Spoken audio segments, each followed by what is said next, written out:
மீனம் ராசி என்பர்களே இனிய வணக்கம். மீனம் ராசியில் இருக்கக்கூடிய ஒவ்வொரு நட்சத்திரங்கள் வாழ்க்கையிலும் இதுவரைக்கும் போன மாதத்தில் நடந்த பிரச்சனைகள் என்பது ஆயிரக்கணக்கான பிரச்சனைகளானது ஏற்பட்டதுங்க. அது உங்களுக்கே நிச்சயமாக தெரியும். இந்த ஒரு வருடத்தில் உங்களால் போன ஒரு மாதத்தை உங்களால் மறக்கவே முடியாது. அந்த அளவுக்கு சின்ன சின்ன பிரச்சனைகளாக நடந்திருந்தாலும் அது உங்களுடைய மனதை கவலைக்கிடமாக ஏற்படுத்தி வைக்கக்கூடிய சில பிரச்சனைகளாக நடந்திருக்கும்.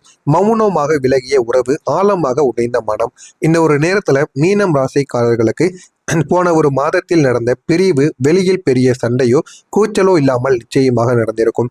ஒன்னு வீட்டிற்குள்ள தேவையில்லாத பேச்சுவார்த்தைகளால் சண்டை சச்சரவுகள் ஏற்பட்டிருக்கும். அதுவும் இல்லை என்றால் கணவன் மனைவிக்கு இடையே தேவையில்லாத அந்யோன்யமானது நிச்சயமாக ஏற்பட்டு அதுவும் ஒரு மிகப்பெரிய ஒரு பிரச்சனையாக உங்களுடைய வாழ்க்கைக்குள்ளே ஏற்பட்டிருக்கும். அதையும் உங்களால் வெளியில் சொல்ல முடியாமல் மனதிற்குள்ளேயே மட்டுமே நீங்கள் வைத்து தவித்த நாட்களும் உங்களுடைய வாழ்க்கைக்குள் இதுவரைக்கும் இருந்து கொண்டே தாங்க இருக்கும். ஆனால் உங்களுடைய அமைதி தான் உங்களுடைய வாழ்க்கையில மிகப்பெரிய அளவுக்கு மிகப்பெரிய ஒரு பிரச்சனையை நிச்சயமா உருவாக்கி கொடுத்திருக்கும். அமைதியாக விலகியது உங்களுடைய வாழ்க்கையில உங்களை அதிகமாக பாதித்திருக்கும்.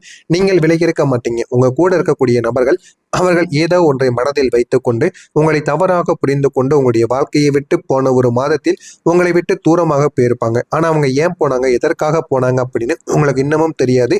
ஒரு காலத்தில் தினமும் பேசிக் கொண்டிருந்த நபர்கள் நீங்கள். திடீரென்று போனா பேசாமல் போன அந்த ஒரு மாற்றம் உங்களுக்கு அது ஒரு வெற்றிடத்தை நிச்சயமாக உருவாக்கியிருக்கும். தினசரி நீங்க பார்க்கும் போதெல்லாம் பேசி கொண்டிருந்திருப்பீங்க. ஆனா திடீரென்று அந்த ஒரு உறவு உங்களுடைய வாழ்க்கையை விட்டு பேசாமல் போய்விட்டது. எங்கு இருக்குன்னு கூட தெரியவில்லை என்றால் உங்களுக்கு எவ்வளவு கஷ்டத்தை கொடுக்குமோ அந்த ஒரு கஷ்டத்தை தாங்க நீங்க இந்த ஒரு நேரத்துல அனுபவித்து கொண்டிருப்பீங்க. ஆனா அதெல்லாம் ஏன் ஏற்பட்டது, எதனால ஏற்பட்டது என்று எதுவுமே உங்களுக்கு தெரியாது. நீங்களும் அந்த ஒரு கஷ்டத்தை வெளியில் காட்டாமல் எப்படி நடந்து கொள்ள வேண்டுமோ அதன்படி நடந்து கொண்டு இருந்தாலுமே மனதிற்குள்ள மறக்க முடியாத சில அனுபவங்கள் நிச்சயமாக இருந்து கொண்டேதாங்க இருக்கும். திடீரென்று பேசாமல் போன அந்த ஒரு மாற்றம், என்ன தவறு நடந்தது என்ற ஒரு கேள்வி தினமும் உங்களை வாட்டி வதைத்து கொண்டே தாங்க இருக்கும். நீங்கள் முயற்சி தினமும் செய்து கொண்டே தாங்க இருப்பீங்க. இருந்தாலும் அதற்கான பதிலானது உங்களுடைய வாழ்க்கைக்குள்ள இதுவரைக்கும் கிடைக்காது. அதே போல ஒரே ஒரு பிரிவானது உங்களுடைய வாழ்க்கையில மிக பெரிய ஒரு அதிர்ச்சியை நிச்சயமா தேடி கொடுத்திருக்கும். நீங்க ஒரு உறவை எதிர்காலமாக பார்த்திருப்பீங்க. அது உங்களுடைய காதல் உறவாக இருக்கலாம். அவங்களை எதிர்காலமா நீங்க பார்த்திருப்பீங்க. ஆனா அந்த மனிதரிடம் நீங்கள் உங்களுடைய உணர்வுகள், உங்களுடைய கனவுகள், உங்களுடைய வாழ்க்கையை நீங்க ஷேர் பண்ணியிருந்திருப்பீங்க. ஆனால் ஒரு கட்டத்தில் அந்த ஒரு மனிதர் உங்களுடைய ஃபீலிங்ஸை புரிந்து கொள்ளாமல் முடிவு எடுத்திருப்பார். ஒரு முடிவு அது உங்களுக்கு மிகப்பெரிய அளவுக்கு உங்களுடைய மனதை உடைத்திருக்கும். இல்லைன்னா உணர்ச்சிகரமான சில தூரத்தையும் உங்களுக்குள்ள உருவாகி இருக்கும். அந்த சில நேரங்கள் தாங்க நீங்க முழுக்க அப்படியே சில மாதிரி நின்றிருந்திருப்பீங்க. ஏன் அப்படின்னா, நீங்க இவர் தான் எனக்கு எல்லாம் என்று நினைத்தேன், ஆனால் இவரே என்னுடைய வாழ்க்கையை விட்டு விலகி போகிறார், இவரே எனக்கு எதிராக மாறுவார் என்று நான் நினைத்தே பார்க்கவில்லை என்று. அது உங்களுடைய காதலித்த உறவாக இருக்கலாம். இல்லைன்னா நீங்கள் காதலித்து திருமணம் செய்ய வேண்டும் என்று நினைத்த உறவாக கூட இருக்கலாம். ஆனால் அவர்கள் அனைவரும் இந்த ஒரு நேரத்தில் உங்களுடைய உறவை விட்டு போகலாம். இல்லைன்னா உங்களுக்கு எதிராக கூட நிற்கவும் செய்யலாம். இந்த மாதிரி சில விஷயங்கள் நடக்கும். அது மிகவும் உங்களை உணர்ச்சிகரமான சில விஷயங்கள்ல பாதிப்பையும் ஏற்படுத்தி கொடுக்கும். நீங்க உறவுகள் முழு மனதையும் கொடுத்தவங்க. ஆனா உங்களுடைய நேரங்கள், உங்களுடைய வேலைகள், உங்களுடைய சில விஷயங்கள் எல்லாத்தையும் நீங்க அவங்களுக்காக எல்லாத்தையும் நீங்க கொடுத்தீங்க.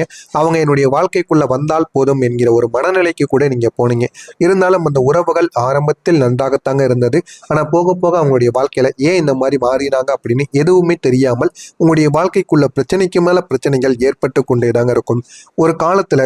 ஒரு நேரத்துல அந்த ஒரு மனிதர்கள் உங்களுடைய வாழ்க்கையில பொறுமையாக உங்களை விட்டு போனது இன்னமும் உங்களுடைய மனதிற்குள் இன்னமும் அந்த ஒரு காயத்தை நிச்சயமாக ஏற்படுத்தி கொண்டேதாங்க இருக்கும். ஓய்வை அனுபவிக்க நீங்க போறீங்க. இருந்தாலும் இன்று நீங்கள் உங்களுடைய நண்பர்களுடன் சுற்றுப்பயணம் செய்யக்கூடிய நாட்களாகவும் நிச்சயமாக இருக்கும்.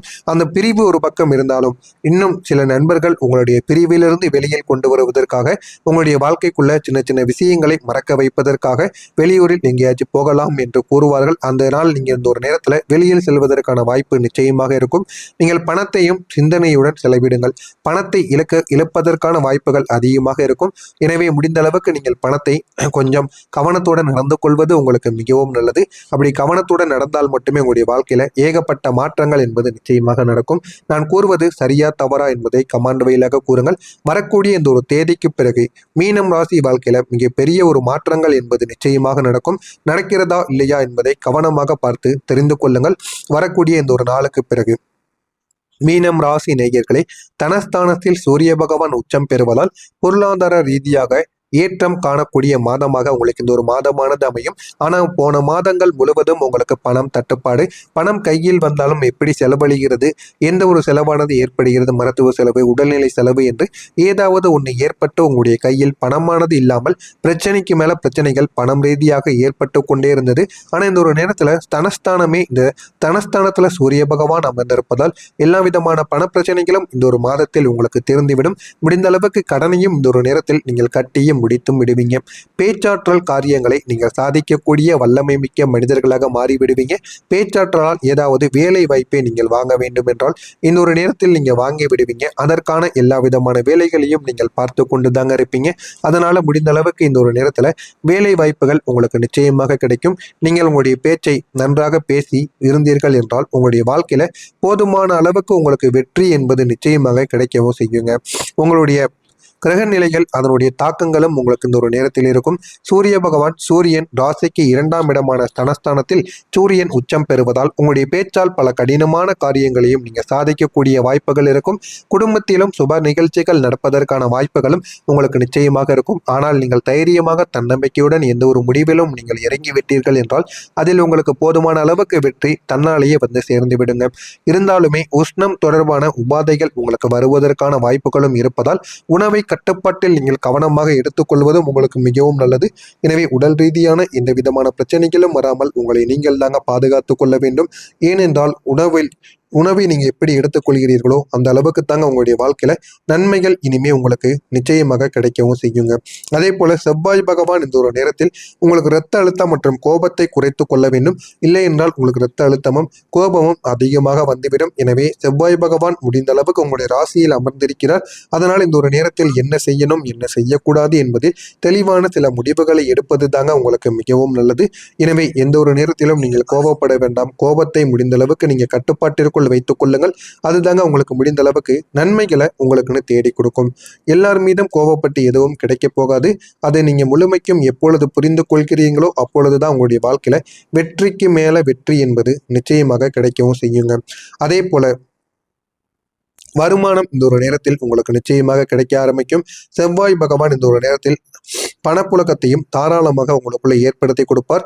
நிலம் சார்ந்த வருமானத்தையும் உங்களுக்கு தேடியும் வர வைப்பார். அதனால போதுமான அளவுக்கு வாழ்க்கையில வெற்றி என்பது நிச்சயமாக கிடைக்க ஆரம்பிக்கும். இந்த ஒரு நேரத்தில் புதிய ஒப்பந்தங்கள் கையெழுத்தாகக்கூடிய வாய்ப்புகளும் உங்களுக்கு நிச்சயமாக இருக்கும். தகவல் தொடர்பு சாதகமாக இருக்கக்கூடிய எல்லா விதமான விஷயங்களிலும் இருந்தும் நீங்க இந்த ஒரு நேரத்தில் வெளிவந்து விடுவீங்க. சுக்கிர பகவான் இந்த ஒரு நேரத்தில் உங்களுக்கு 3ஆம் இடத்தில் சஞ்சரிப்பதால் கலைகளில் ஆர்வமானது உங்களுக்குள்ள அதிகரிக்கும். சகோதரிகளால் எதிர்பாராத உதவிகள் உங்களுக்கு நிச்சயமாக கிடைக்கும். குரு பகவான் சனி பகவான் ராகு கேது குரு பகவான் 4ஆம் இடத்தில் இருப்பதால் புதிய சொத்து அல்லது வாகன யோகங்கள் உங்களுக்குள்ள உண்டாகும். புதிய சொத்துக்கள் வாங்கலாம் அல்லனா வாகனங்கள் வாங்கக்கூடிய யோகங்களும் உருவாகும். சனி மற்றும் ராகு பகவான் 12ஆம் இடத்தில் சஞ்சரிப்பதால் 7.5 சனியின் தாக்கங்கள் உங்களுக்கு நிச்சயமாக இருக்கத்தான் செய்யும். வீண் செலவுகளை நீங்கள் குறைத்துக் கொள்வது நல்லது. கேது பகவான் 6ஆம் இடத்தில்